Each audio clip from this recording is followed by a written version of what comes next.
There is a time for everything and a season for every activity under the heavens.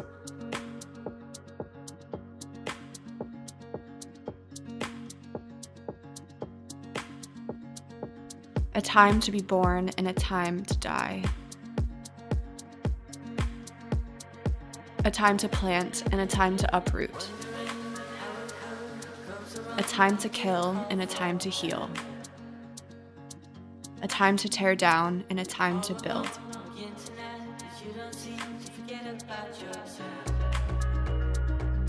A time to weep and a time to laugh. A time to mourn and a time to dance. A time to scatter stones and a time to gather them. A time to embrace and a time to refrain from embracing. A time to search and a time to give up. A time to keep and a time to throw away. A time to tear and a time to mend. A time to be silent and a time to speak.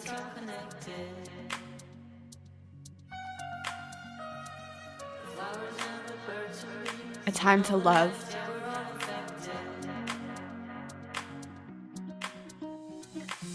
and a time to hate. A time for war and a time for peace.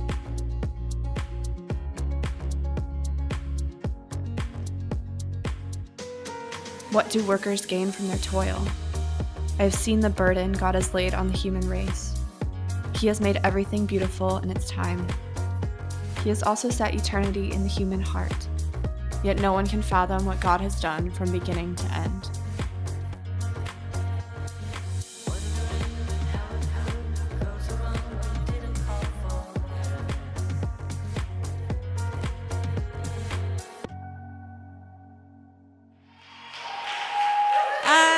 Welcome to She. Yay! I want to welcome every location and every woman watching in whatever location you're in. And I really pray and hope this word brings, I really believe it's a word of rescue. I really believe it's a word in season for some of you women out there. And so I'm really excited to bring, we're in springtime. Yes! Here in the UK, we're in springtime anyway. It doesn't feel like it right now, but it is spring. And there is life everywhere. There's flowers, there's color, it's looking beautiful. And this is just the beginning of like what's to come. So I'm excited to bring a spring message after the winter message that I brought last time about, it was a message of death, wasn't it? Do you remember that winter message of losing my mum? And when I think of spring as well, it makes me think of being active. It's a time to be active. It's a time to get out of our houses because we've been stuck in all winter by the fire. It's time where the days are longer. It's time to get out and enjoy the weather, the spring, God's creation. It does us so much good to be in God's creation and to get active. And those endorphins are amazing when they get going. They make us feel so good, so alive. And I remember, after losing my mum, because coming out of winter, you have to go through a transition period. And I remember feeling in such a low place, and I felt like I was getting lower. And then God said to me, you need to get out, you need to get active, you need to start running, get those endorphins going. And it really helped me. And I remember, because the first time I went out for a run, Gary was like, it's hard, but it gets easier. So I ran to the end of the road, and by the time I got to the end of the road, I was like, I could hardly breathe. And then I was out for about an hour and a half in the end, and I got home, and he said, wow, you've been out for an hour and a half, well done. And I was like, well, actually, I got to the end of the road, and somebody invited me in for a cup of tea. And a piece of cake. So that's my kind of run. But but I do encourage you to get out, get active, and get out into God's glorious sunshine, because it's amazing. But as I said, transition time can be tricky because we're coming out of winter, and that's great, and we're excited about the spring because there's everything good about the spring season, right? But we go through like a transition because you have to like it's a time for pushing through. Spring is a time where you push through that hard ground of winter. And I've got a little clip to show you now, because we can feel vulnerable and we can feel small and weak. But it's amazing when you see these little buds and these little things coming through the ground, and it's like that solid, hard ground, and they can feel fragile and small, but God is pushing through and like they're coming through and growing. So this is a little video just to show you.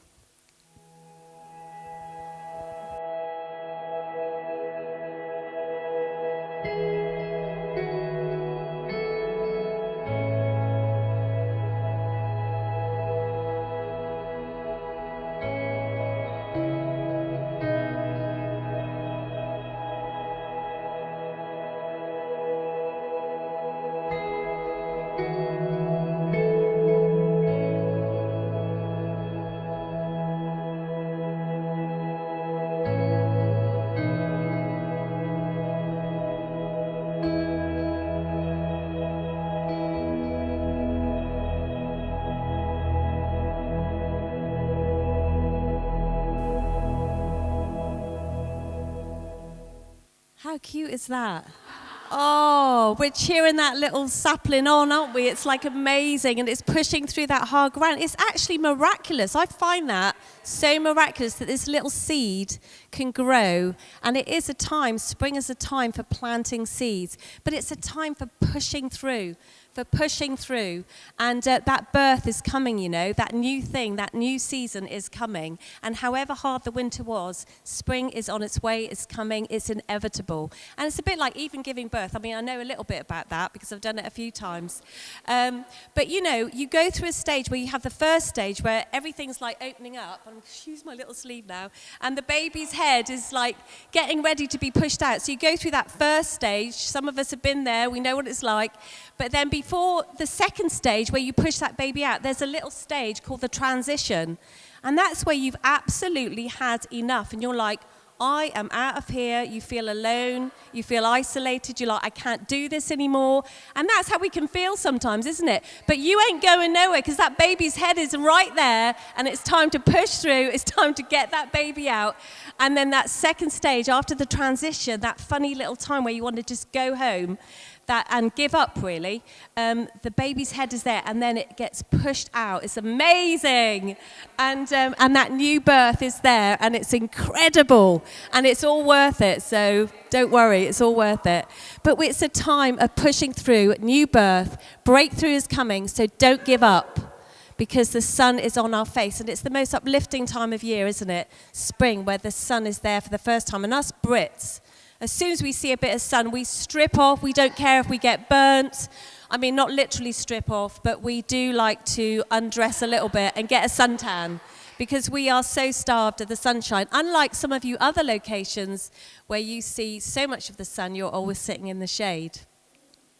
So I just want to say as well, don't despise the season you're in. It's so important that we find contentment of the season that we're in, because sometimes we can lose our joy, can't we? If it's a winter season or a difficult season, we can lose our joy. So be content in the season that you're in. Because if you think of David, the shepherd boy, like he had to go through a season of being a shepherd boy and a sandwich deliverer before he could ever be in the season of a king. And he learnt so much in those days. And there's no shortcuts. We have to go through sometimes the hard seasons to then enjoy and experience the great season. And Ruth, she went through a season where she lost everything. She lost her husband. She lost her father-in-law, her brother-in-law. And it was like, again, a winter season. But she, you know, and it was a season of hard work where she, through her obedience, she had to go and she followed Naomi, and she went through a time of hard working, planting seeds and gleaning the ground. And then God, what he did was, through her obedience, he blessed her, and she ends up owning the field.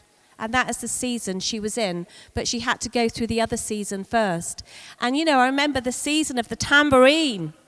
A lot of you know that season. It lasted. That was a long season, I'm telling you, that tambourine. I didn't know if to chop it up and burn it or whether to frame it. So it's not the exact one, but it was similar to that. So the season of the tambourine, never did I imagine that in that season of lack and sowing in those seasons, it was hard ground. But, God did something amazing, and we couldn't take a shortcut. We had to go through that. And now Freedom Church is got 3 albums, and we're going to see more songs written, and it's amazing. But we had to go through that season, and now we're going to be in a season of, more and more music. That is like the sound of our house is going out and affecting the world. It's global, and it's amazing. And 6 people, we started with 6 people, and now we see a whole movement of people. That season was hard, but the season we're in now is fruitful, and it's enjoyable, and we're loving it. But it's also a time, isn't it, of remembering.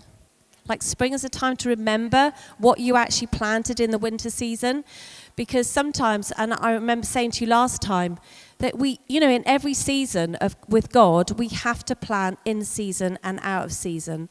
And it's not just one time of year that we plant those seeds. So we plant in season and out of season. And then, when you're going outside and you see these little bulbs growing up in the garden, you're like, my gosh, I can't even remember planting that. And probably because it was Gary that did it.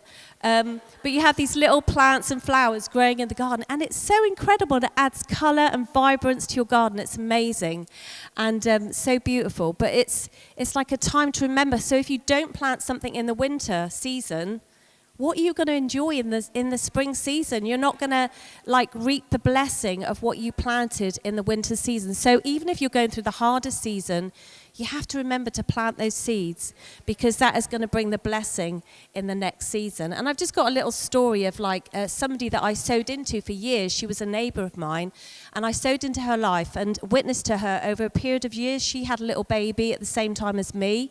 I was having my third, she was having her first. And we became really good friends, and we lived practically next door to each other. And it was amazing because she asked all the incredible questions you would want someone to ask you. So I was able to really speak into her life, witness to her on a daily basis. And then one day she turned around and she said, I'm going to come to church this weekend. And I was like, yes. And I was so excited about that. And I remember her coming in. I remember the message, because when you've got a friend coming, you're always like, has to be the best message ever. And I remember the very message that Gary spoke, and it was amazing. And at the end, she responded to the gospel. She put up her hand, and it was amazing.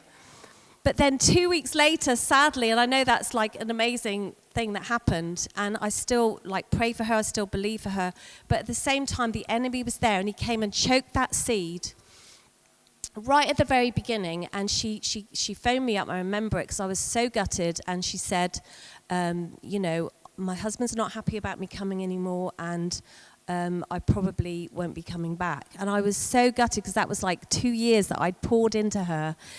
But there's always a but with God, isn't there, which is amazing.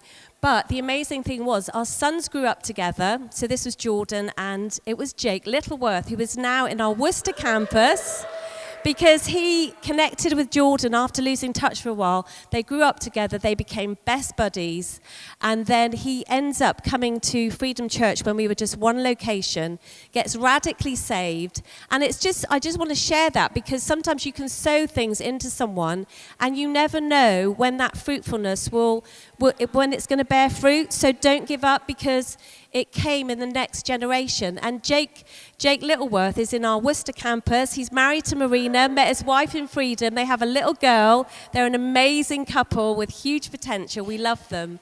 And God is amazing, because he doesn't always answer things the way that you expect. So whenever you sow, don't worry. It's up to us to sow those seeds, and it's up to God to grow them.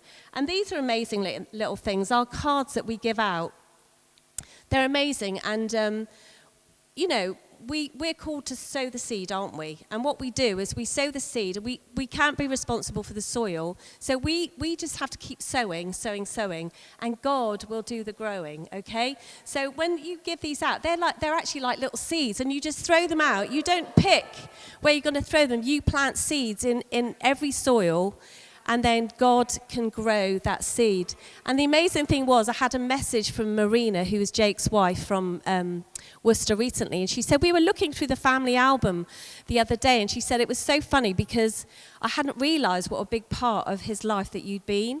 And she said, in the background, you were on nearly every photo. I said, sorry about that, I didn't realise. But she said, you or your family were on nearly every photo. And she said that was the impact. That's what you were doing. You were in the playground, up the school, at the nursery, like in the background all the time, sowing those seeds. And that's what God will use eventually. And it might not be in this time where we hope, but in the next generation. So that was such a blessing for me to see Jake come into church like that. So going back to last time, do you remember I said we went back to creation and we looked at how God created us to live within seasons, to live within times. But he also created us in a garden. And it's the time for sowing. It's the time for... so we're going to look a little bit at gardens. And the Garden of Eden, can you imagine? It was absolutely beautiful. It was perfect. I mean, if you can imagine the most beautiful garden you've ever been in, can you imagine the smells and the colour and the adventure in that garden? You know, we think about secret gardens and we think about... I mean, it must have been a huge garden. It was full of the best produce. It had like fruit, it had vegetables, it had the most beautiful flowers, it had the animals. And they were called to rule that garden, and they had all of it. And what happened was the deceiver came, didn't he? And he came, and I think it's really good for us to know our enemy. So I just want to look at the deceiver and what it means. The deceiver means to deliberately cause someone to believe something not true for personal gain. I mean, it helps to know your enemy because then you can recognize him. And, you know, he is the father of all lies, isn't he? He comes to swindle. He comes to cheat, to trick, to hoax, to seduce, to ensnare, to entrap, to stop us like on our race, to trip us up, you know, to entrap and to double cross. That is what the enemy is scheming and trying to do all the time. And that's why it's such a battle sometimes and such a fight. But I'm not saying that to frighten anyone. I'm just saying we need to be aware of it. But, you know, as we know, temptation comes in. How does it appear? It comes through something not ugly or horrible. It comes through something attractive. Doesn't it? It comes through something we like, sometimes we want, you know, and that's why he comes to trick us, you know, because it's not something that looks terrible, it's something that looks attractive. But God gave us freedom of choice. That is one of our greatest gifts, but sometimes it gets us into trouble. And like Eve, she had the freedom of choice, and she was in that garden. It was beautiful, but what did she focus on? She didn't look and she wasn't grateful for everything else in the garden. She focused on the one thing that she couldn't have, and that was her focus. And the deceiver came, and she had a choice, didn't she? I mean, she didn't even have to wait for Adam. She didn't even have to pray for him. Some of you are waiting right now in the waiting room, waiting for maybe your husband. And yet she didn't even have to wait. She had everything in the garden. I mean, Adam, he must have been absolutely ripped. Can you imagine? I mean, the garden was perfect, right? And everything in the garden was perfect. There was no bugs or anything like that. And the weather was probably perfect. And she probably had the most amazing bod as well. She probably looked $1 million because everything was perfect in the garden. I really believe that apple that she took a bite of, that was when calories first entered our world. Eve, what did you do? We've been fighting this battle now for... And I reckon she looked down and probably had immediate love handles and thought, gosh, I'm going to run away and cover up. What has happened? Through biting this apple that she was warned about. But that's what happens, isn't it? And... yeah, I reckon that apple, it must have been made of chocolate or cheese, I reckon. That's my downfall anyway. So, anyway, let's look at Genesis 3, verse 6. When the woman saw the tree, it looked good eating, and when she realized what she would get out of it, she'd know everything. She took and ate the fruit, and then she gave some of it to her husband. So, you know, we're not supposed to know everything. God didn't plan for us to know everything because that's why we need to trust him. We need to be obedient to him. And that was the very thing that he said, don't take anything from that tree. But she wanted to know the knowledge. Instead of trusting and being obedient, she dishonored his word right from the very beginning. And, we've been doing this whole series on honor.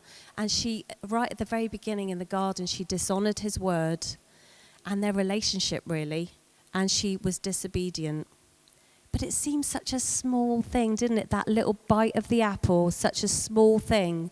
How could that do any harm? We start having this conversation and this dialogue sometimes with the enemy, but it's going to be okay. It'll be all right because it's just a little thing and it's just a little compromise, and it caused devastation, didn't it? So, it says in Ecclesiastes, there's a time to be silent, isn't there?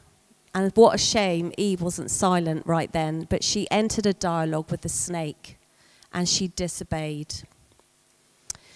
And then the deceived becomes the deceiver. That's what happens, isn't it? We like to blame, we like to, it wasn't really, it wasn't my fault, it was the devil, he tempted me. No, we have a choice, and sometimes we can not take responsibility. And Adam, straight away, he blame shifts. It was the woman you gave me, God. It was her. But no, he should have taken responsibility. So I want to say to you, don't let the snake steal your garden. Don't let him steal your garden, because that is what he's out to do. So we're going to look a little bit. I'm going to ask a few provoking questions. What are you sowing and what are you planting in your garden? Are you sowing life and obedience into your garden, or are you sowing death and disobedience into your garden? Let's have a look at Galatians 6:7-8. Don't be misled. No one makes a fool of God. What a person plants, he will harvest. The person who plants selfishness, ignoring the needs of others, ignoring God, harvests a crop of weeds, and he'll have to show for his life his weeds. But the one who plants in response to God, let God's Spirit do the growth work in him, harvest a crop of real life, eternal life. What we're planting isn't just what we're going to see in this lifetime or in the next generation. We're talking about eternity. This is like life and death situation. And we're going to reap what we sow. That's the thing. It's huge. This is huge because we reap what we sow, and it seems obvious. And yet sometimes we can get so blinded by temptation and disobedience. If you sow in faith, you're going to reap God's promise, which is powerful, isn't it? If you sow in faith, you're going to reap God's promise. If you sow in disbelief and doubt, which some of us, we're praying but sometimes we're praying and we're doubting what we're praying, we're going to reap a lack, aren't we? So we've got to believe and stand on his promises and stand on the word of God. So some of you are single at the moment. I'm just going to pick a few random things and say, what are you sowing into your singleness right now? Because, as I've already said, obedience is key. It's so easy, isn't it, to compromise on these things where, man, he is good looking. I mean, God is not going to tempt you with somebody that isn't. And, it's so easy to compromise. Well, he's a really nice guy, and this is where we can have that dialogue with the enemy. But he's really nice. He's a nice chap. He's a nicer guy than any Christian guy I know. He opens the door for me, and he's just wonderful. And don't be deceived, because we have seen so many of our girls, and they're like, but if I go out with him, I'll get him to come to church. It doesn't work that way. The influence always seems to take them out of the door, sadly. I wish it did work that way, but it doesn't, because it's rooted in disobedience, because you're disobeying his word by going out with someone that isn't a Christian and being unequally yoked. So don't compromise. And I'm speaking from experience. So I'm saying this not because I'm preaching at you, because I know, because I fell into this place. And years ago, I went out with someone that wasn't a Christian. It was like the enemy, he did deceive me, because this guy, he came into my chapel. He was the only one I wasn't related to. And there was an attraction there. And I thought, well, he's in chapel, right? He's a Christian. So it's all good. I'm going to go out with him. And I did that, and it took me off down a road where I really regret, And I should have known better, and I should have seen it sooner. But instead of, it was like, the deceiver, he entrapped me, he ensnared me. And I'm not blaming him. I had a free choice, and I made the wrong choice. And that's why where I'm speaking from, because I want it to be a word of rescue, where you don't go down that track. And because God, why would you go out with the slippery eel when God has got the most beautiful, juicy salmon for you? And that is what you want to wait for. Come on, people. I just want to say, don't get into a dialogue with the enemy over this. But if only, he's so cute. No, it's disobedience. So obedience is key. And do you know what? That led me down a path where I was like, well, I've already been out with a non-Christian. I might as well go out with another non-Christian. And I had like a time where I fell away from my faith and I went off the path. And, the enemy was trying to steal my legacy. I wouldn't be here right now if I hadn't have come and said sorry to God and recommitted my life and got back on track and repented and then prayed for a Christian boyfriend and then waited. I wouldn't be here now speaking to you.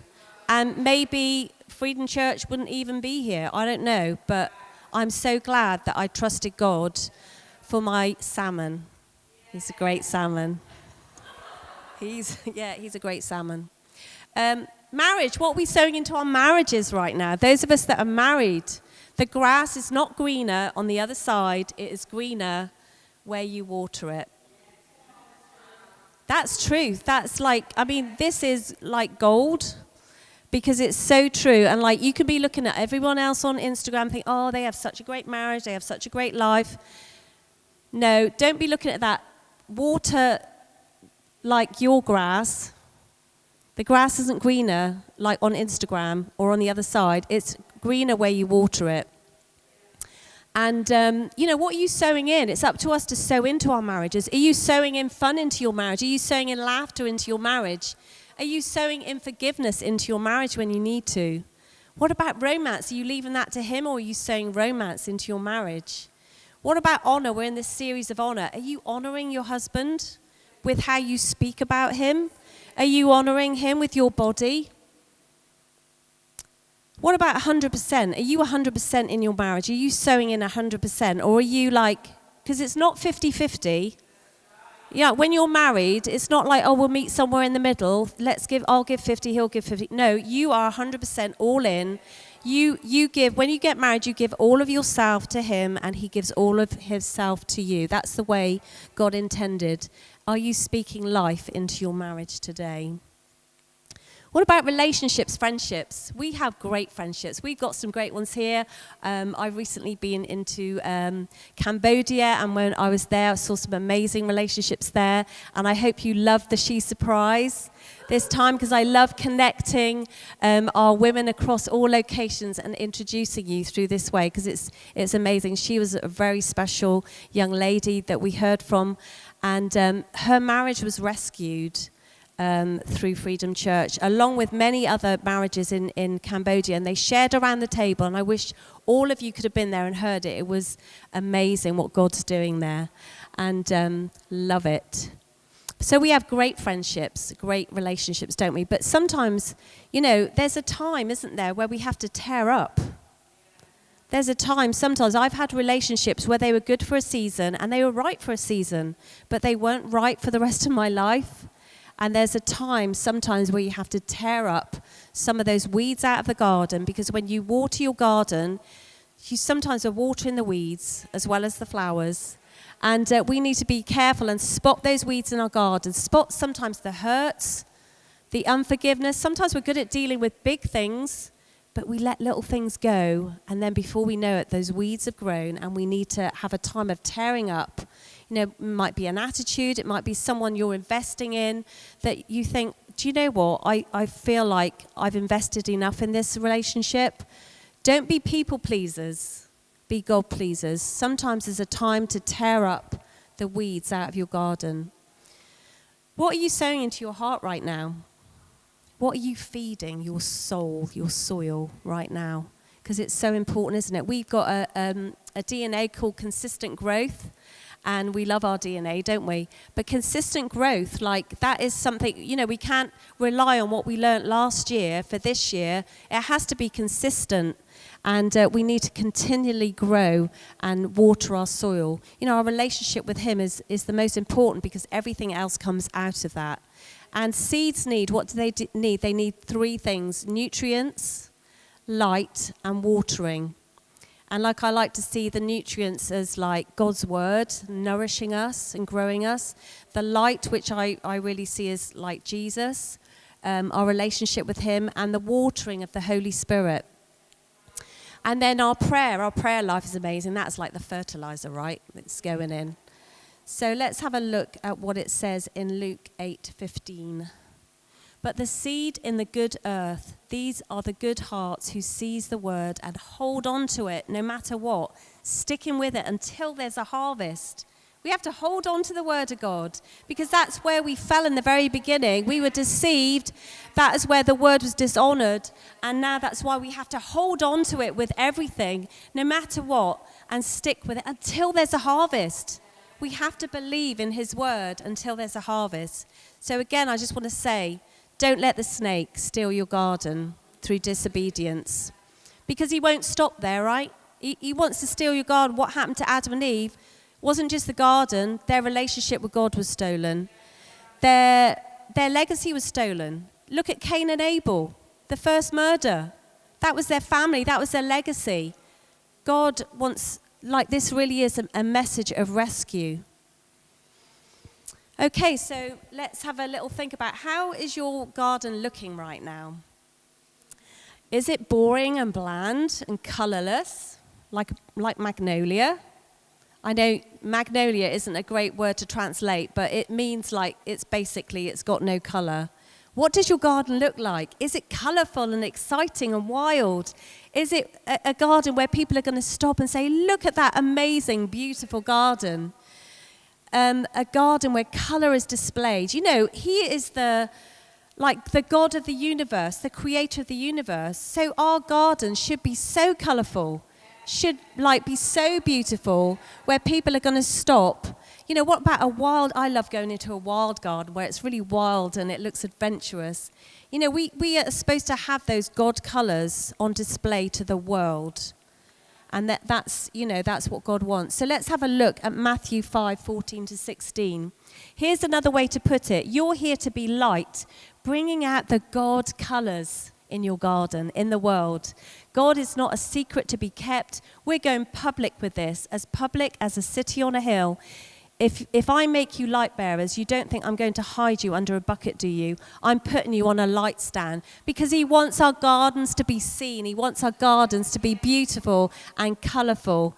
And that's like when people are going to stop and say, I want to pick some flowers in this garden. What about the look and the smell of our garden? Do we have the fragrance of Christ in our garden? The fragrance of Christ. We've been away recently, and I felt when I left, we had such an amazing connection with this woman. And I felt like we left a deposit there. I felt like we left the fragrance of Christ there. And there was something that drew her, and I really believe that we're going to see her again. But the fragrance of Christ, it's so important, isn't it, that we have that fragrance, and that people can see and smell Christ in us. So important. So 2 Corinthians 2:15. For we are to God the pleasing aroma of Christ among those who are being saved and those who are perishing. Wow, that's a huge responsibility, isn't it? Huge responsibility. So let's have the aroma of Christ wherever we go. And people that want to look at our flowers and pick them, let's have that flower power. Come on. What about the fruits in our garden? Is your garden fruitful? The taste of the fruits of the Spirit. I mentioned that the other week about love, joy, peace, patience, kindness, goodness, self-control. And all these are like fruits of the Spirit, and they should be on display in our lives, in our gardens. Because if your life is fruitful, right, people will listen to what you have to say.